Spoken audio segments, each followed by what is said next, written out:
Hello, community. So I am late. Time zone change, and truthfully, excuses are like assholes. Everyone's got one. If I'm being honest, because sometimes I share too much information, and that's just who I effing am. I am struggling at becoming Mr. Mom. Mr. Mom, my wife is a full-blown in rotations for vet school now, so it is up to me to handle my YouTube stuff, my other real estate gig, and then my crypto YouTube stuff, and a little bit of the Ironman training, and then being Mr. Mom. So I'm adjusting. I'm finding the balance, the life-work balance, which is difficult, and got the little girl down for a nap, and so my typical live show, here it is. I do have the shit show planned tomorrow, so make sure that you stick around and show up tomorrow, noon Pacific time. We are going to have another privateer superstar on board on the show. So excited to talk to Mr. Rogers there. He had his best race last weekend at Indy, and so I want to hear his thoughts on some stuff, and then also the bench racing that we do. So I'm looking at some of the chat already, and you guys are saying that the qualifying race is crap. Yeah, I didn't even have it in the title as far as Kenny winning the Supercross, and I had the live show right afterwards, which I might do more live shows on all my race notes, which, by the way, I still need to upload all that stuff to my Patreon. But I am not surprised that Kenny won. Not in the darndest. How I'm going to be surprised if he continues to be a contender for the win. Because now this is the past midway point in the season where really the guys that are in championship contention, they start shining. And is Kenny on that list? I don't know if I would say he's on that list. Do I think he can still get on the podium? Yeah, but I'm not sure if he's going to go back-to-back wins. I think that this was his one for the year, to be honest. I still think that he can fight for winning, but I don't think it's gonna happen. But what I have planned for today was the 3-moto format, right? And I'll just go over a little bit more. I made a video about it earlier, and live show was good with PJs. yeah, I might have to continue to do the live show with the PJs. But this is a little excessive as far as points go. If I'm zooming in here, 10 points. This is MXGP. They just had their first race, right? And this last weekend in Argentina. And for the qualifying race, which used to just count for gate position, now it's actually 10 points. But these 10 points are not added to the actual finish. Let me get a little bit more, cut that open, peel the onion open. What this means to me is that if you go 1-1, you're still going to be the overall champion, but you still could be behind somebody in points for the actual weekend, because the qualifying is not going to count towards the overall, which is the next day. And these guys, from what I've heard, is that it's too much racing for the MXGP guys. They think it's too risky and they're not really getting paid. And I get it. I absolutely get it, because of it's just like the Triple Crowns in Supercross. Riders are expected to ride more and get paid the same. It's just like if your job was to say, hey, we need you to work on Saturday, but we're not going to pay any extra. Are you going to be pissed off about it? Oh, hell yeah. You're going to be pissed off about it. But truthfully, these guys were already there. They're just basically adding to the points. It's just adding to the points. And I think that this dynamic should follow over to Supercross, because if we look at the point structure in Supercross, and if I'm just looking, am I at Daytona here? No, yeah, let's go. Indianapolis. So points, rider point standing. Where does this stand out to me? Again, I got to zoom freaking in here. Sexton, he's down by just a few points. Just a few points. But if qualifying was to give you some extra points there, would Chase Sexton be in first? Oh, hell yeah, he'd be at first. If they just even added a 1-point bonus for being fastest qualifier. Don't give anyone else any points. Just give the fastest qualifier 1 extra point. Would that change things? Would that make this championship even more exciting? Yeah, I believe it would. He's like 13 points behind, so he would have had to have been fastest qualifier.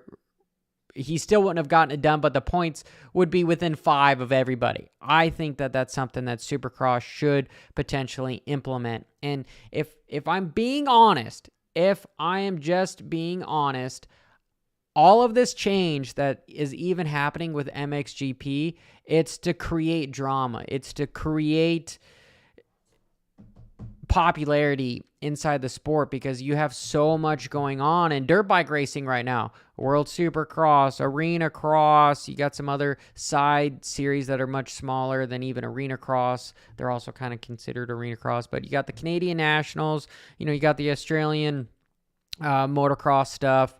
You've got the United States Motocross. You've got United States Supercross. You've got this new Super Motocross stuff. There's a lot of racing going on, which is great. And it's good to see that people are innovating and trying different things. Do I think that the whole 10 points is excessive? Yes, but it's eye-popping because it makes qualifying entertaining. And if you're looking for a package for viewers, I normally don't watch qualifying that much because it's like, oh, okay, it's kind of gay pick, whatever. Supercross, I always watch qualifying. I love to watch qualifying in Supercross. In motocross, qualifying, even if they have it on the Peacock stuff, it's too time consuming. I'll skim over it just because of what I do on this channel, but I'm just being honest here. I sit down for the motos, and even the motos are a little bit much because they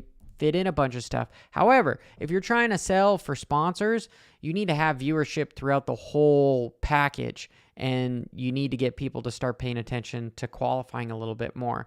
And, let's just say Race Day Live, if they were adding to points for just even qualifying, not just like, because they do the day qualifying, then they do the night show qualifying. Just, it would make people pay attention more.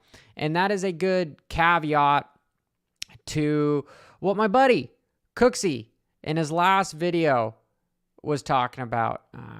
Can I move this over so you can just see his last video? What he was talking about is a little bit of censorship. And I haven't talked to him personally on the deal, which I probably should have. I've just commented on his video and watched his video. And, here's me publicly agreeing with him that censoring is never good. Never good. And, a bunch of people think that motorcycle racing is not political, but it's incredibly political. Why do you think that these guys have agents? Is because they're getting involved behind the scene, trying to see what's going on. And that's why I love my live show tomorrow, because riders want to come on, because we're talking to the knit and grit guys that want to go racing, that are giving their entire livelihoods to the sport. Not saying that the elite 1% of Tomacs and stuff don't give their entire life to the sport, but I'm pretty sure that their agents are the ones that say, hey, you got to show up at Pulp MX this weekend. They're not just like, yay, I'm going on a show, and that's where I want my live show to become, is more riders are just excited to just shoot the shit, right? We're not here to Anyway, that's me kind of digressing. I think censorship is always bad, and it's unfortunate that censorship is something that is happening, and part of the reason why Cooksey's not allowed in the press conferences. And if I'm being honest, I don't even give a shit that I'm not even in the press conference either, because they wouldn't like the questions that I ask, and it'd make everybody feel uncomfortable, and and I would rather talk to the privateers and help build the sport from the bottom up, not the top, and we'll see where that goes. Just being candid, I don't necessarily think I might get along with everybody in that room, and that's totally okay with me. And so maybe it's best that I'm not in that room right now. But I do like what Arena Cross is doing. I do like this point system with MXGP. I think it's making it exciting because if we look, is this afterwards? Yeah, that is afterwards. So this was the final standings for the MXGP, right? And keep in mind, you don't have Geiger there because he's hurt. He broke his femur. And then you don't have Tom Vial in the 250 class because he's over here in America racing. But you've got Fernandez, who is I got to remember how the points go. 25, then you have 22, 20, 18, 17. So that's 5. So 5th and then a 1st. And then you've got Hurlings that go 4-2. And then you got Prado going, is that 6? 1-6? Is that 1-5? 1-6? 1-6? So there's a lot of mix-up already going on in MXGP. But furthermore, to add to the confusion was then adding that 10 points for Prado being the fastest qualifier. The overall, as far as the trophy awards, still go to him getting a 3rd place and Fernandez winning. But as far as the championship red plate goes, he's out front. So I like that they're just trying something. I truthfully just like that they're trying something. Dun, dun, dun. And I'll talk to get into the chat a little bit. If more on some of the stuff, I'd like to think of what you guys think of this. I'm looking for a couple trainers, and I'm cheap. I'm cheap as hell for those triathlon deals for the race I've got at the end of the summer here. I'm looking at the Kicker Core because I don't really want to spend $1,300 for those trainers because I'm not even going to buy like a super nice tri-bike. I'm going to probably go cheap, like $1,500, that sort of thing. I'm not somebody that is, hey, I need to have I'm not the vet rider in this triathlon stuff, so I don't need to show up with a $15,000 Cervelo. And so therefore I don't need the nicest stuff. But what do you guys think about the Kicker Core and then the Swift? I'm almost leaning towards this guy because of it's only $500. So let me know if you guys have any smart trainers, what you like. I do sort of, if I was to buy one that I really, really wanted, it would be the Garmin like 2T, Neo 2T, but it's like $1,500. And I'm a cheap ass, total cheap ass. So if you have a comment about that, just make sure you leave it down there. And then let me get into some of the comments. You guys, Shane, what's up? What's up? Indy Track was insane. Indy Track was insane with the ruts. I did think that it was a little bit cookie cutter as far as the rhythms go, but the terrain made it insane. And you guys are talking about the emotion on Kenny.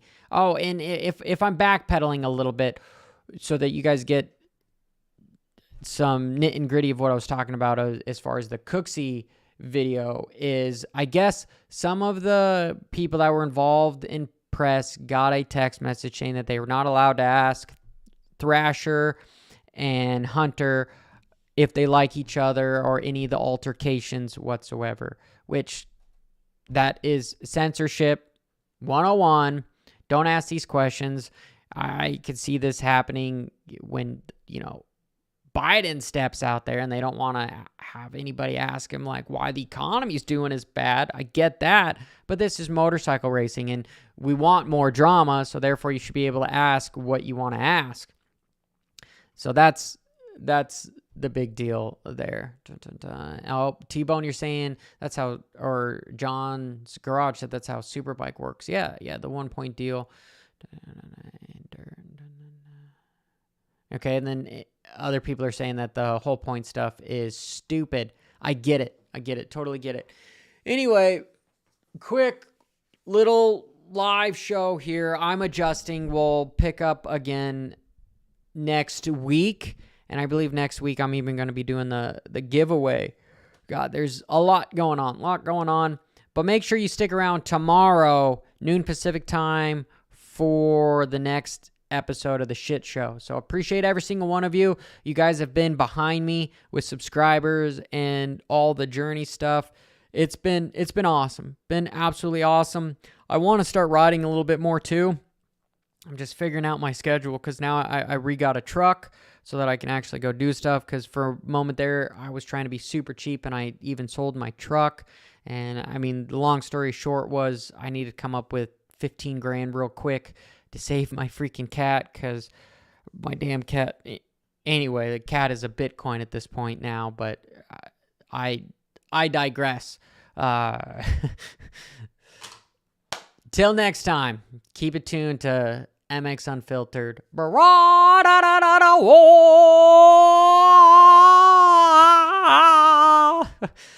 Oh, man, that was almost a warm-up for the shit show.